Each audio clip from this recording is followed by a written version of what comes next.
السلام علیکم ورحمۃ اللہ وبرکاتہ۔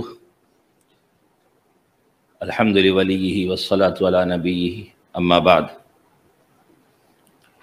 محترم سامعین کرام، صدر اجلاس، ہمارا جو مقالہ ہے اس کا عنوان ہے سیرت پیغمبر صلی اللہ علیہ وسلم پر غیر مسلموں کی تصنیفات۔ وہ مقالہ تو طویل ہے اور تقریباً 9 صفحات پر مشتمل ہے۔ ابھی چونکہ وقت مختصر ہے اس لیے اس کا خلاصے کا خلاصہ آپ کے سامنے پیش کرنے کی کوشش کر رہا ہوں۔ ہم سب جانتے ہیں کہ ہمارے آقا حضرت محمد مصطفیٰ صلی اللہ علیہ وسلم کی سیرت کی خوبی اس کی جامعیت و آفاقیت ہے۔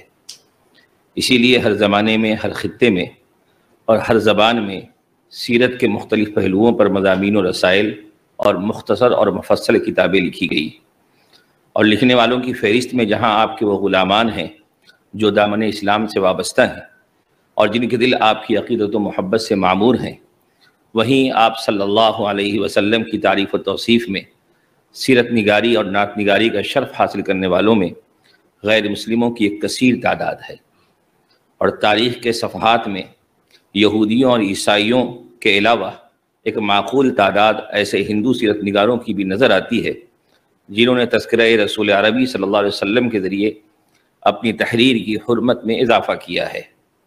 میں نے اپنے مقالے میں انہی میں سے بعض تصنیفات کا ذکر کیا ہے، تفصیل مقالے میں موجود ہے۔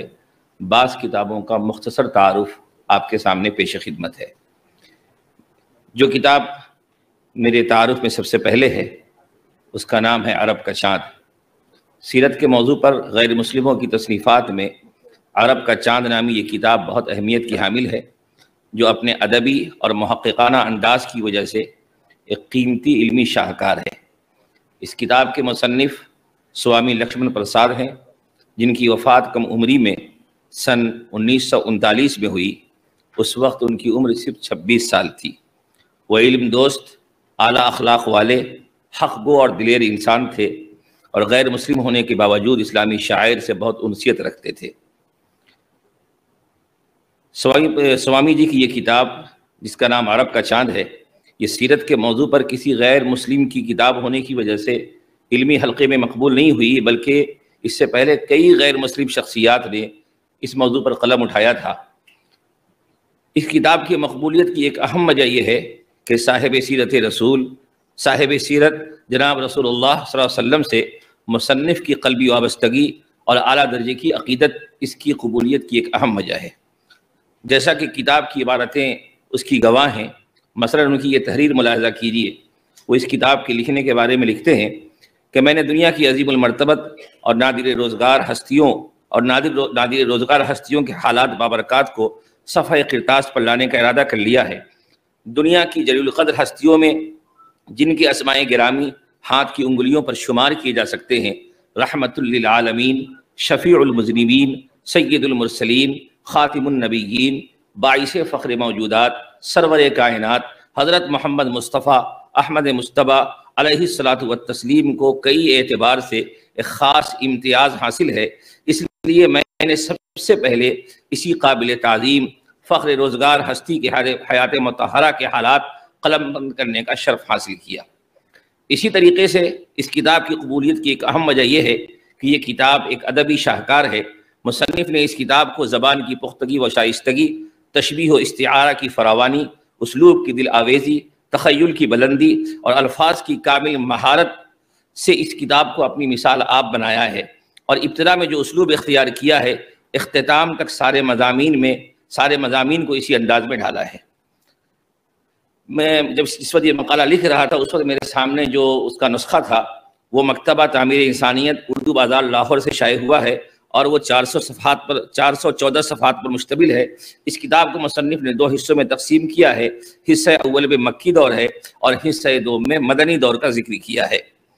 اور اس کے علاوہ بھی یہ کتاب بڑی پیاری کتاب ہے، اور یقیناً ہم سب کو اس کا مطالعہ کرنا چاہیے۔ کتاب کی زبان بھی بہت پیاری ہے۔ دوسری کتاب جو میرے پیش نظر ہے، سوانح عمری حضرت محمد صلی اللہ علیہ وسلم بانی اسلام۔ سیرت کے موضوع پر غیر مسلم مصنف کی ایک قدیم کتاب سوانح عمری حضرت محمد صلی اللہ علیہ وسلم بانی اسلام ہے، جس کے مصنف شردھے پرکاش دیو جی ہیں۔ یہ کتاب پہلی مرتبہ لاہور سے 1907 میں شائع ہوئی تھی۔ اس مختصر کتاب کے پہلے ایڈیشن میں 112 صفحات ہیں۔ دوسرا ایڈیشن جو لاہور سے شائع ہوا اس میں عناوین وغیرہ کا جزوی اضافہ ہے اور یہ 140 صفحات پر مشتمل ہے۔ اس ایڈیشن میں متعدد شخصیات کی تقاریر و تبصرے بھی کتاب کے اخیر میں شامل اشاعت کیے گئے ہیں۔ اور تیسرا ایڈیشن 1923 میں شائع ہوا، اس میں 145 صفحات ہیں۔ اس میں بھی بعض تقاریر و تبصرے کتاب کے اخیر کے بجائے کتاب کے شروع میں شامل کیے گئے ہیں۔ اصل کتاب 7 ابواب پر مشتمل ہے، ہر باب کے چند ذیلی عنوانات ہیں، اور کتاب کے شروع میں ایک دیباچہ میں کتاب کی تصنیف کی غرض و غایت وغیرہ کو مصنف نے بیان کیا ہے۔ بعض اقتباسات کو میں یہاں چھوڑ رہا ہوں۔ مولانا حالی اس کتاب کے بارے میں لکھتے ہیں کہ اس کتاب کی نسبت جو کچھ میں نے اردو میں اخباروں میں دیکھا اور لوگوں کی زبانی سنا، اس سے بہت زیادہ اس کتاب کو لائق تعریف پایا۔ معزز مصنف نے یہ کتاب لکھ کر سچائی اور حق پسندی کی ایک مثال قائم کی ہے۔ اسی طریقے سے ایک کتاب ہے سیرت رسول عربی، جس کا اس سے پہلے تذکرہ آ چکا ہے۔ اس کتاب کو بھی سیرت کی کتابوں میں ایک اہم مقام حاصل ہے۔ اسی طریقے سے ایک اور کتاب ہے حضرت محمد صلی اللہ علیہ وسلم اور اسلام۔ جیسا کہ اس سے پہلے کئی حضرات نے کہا ہے کہ ان مصنفین نے کئی چیزوں کے نقل کرنے میں یا تو بس نقل پہ اعتماد کیا ہے، تحقیق نہیں کیا ہے، اور اسی طریقے سے بعض کتابوں میں تعبیر کی بھی غلطیاں ہیں۔ مثال کے طور پر حضرت محمد اور اسلام میں ایک تو یہ ہے کہ جا بجا ہندی کے الفاظ کو اردو رسم الخط میں لکھا گیا ہے، اس سے پڑھنے میں کہیں نہ کہیں گرانی محسوس ہوتی ہے۔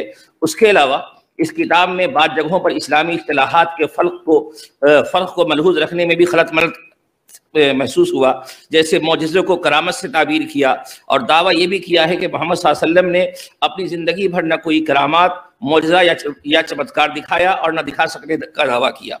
دعوے کی بات تو صحیح ہے، البتہ سرے سے معجزہ نہ دکھانے کی بات محل نظر اور بلکہ ناقابل قبول ہے۔ اسی طریقے سے کعبے کے طواف کو کعبہ کی پوجا لکھا اور کعبے کو مندر اور تیرت لکھا ہے۔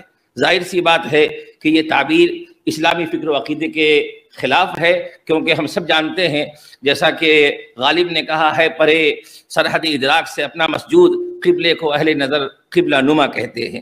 اس کے علاوہ ایک اور بھی چند کتابیں ہیں، وقت مختصر ہے، تقریباً میں نے اس میں 9-10 کتابوں کا ذکر کیا ہے۔ اس کے علاوہ پھر میں نے بہت سارے ان مضامین کا تذکرہ کیا ہے، اس کی پوری میں نے اس میں لسٹ لکھی ہے، جو سیرت کے موضوع پر مختلف لوگوں نے مضامین لکھ کر کے نبی اکرم صلی اللہ علیہ وسلم کے کمالات کا اور آپ سے اپنی عقیدت کا اظہار کیا ہے۔ تو انشاءاللہ جب وہ کتاب شائع ہوگی تو آپ حضرات اس کی تفصیل کو اس مقالے میں دیکھ سکتے ہیں۔ وآخر دعوانا الحمدللہ رب العالمین۔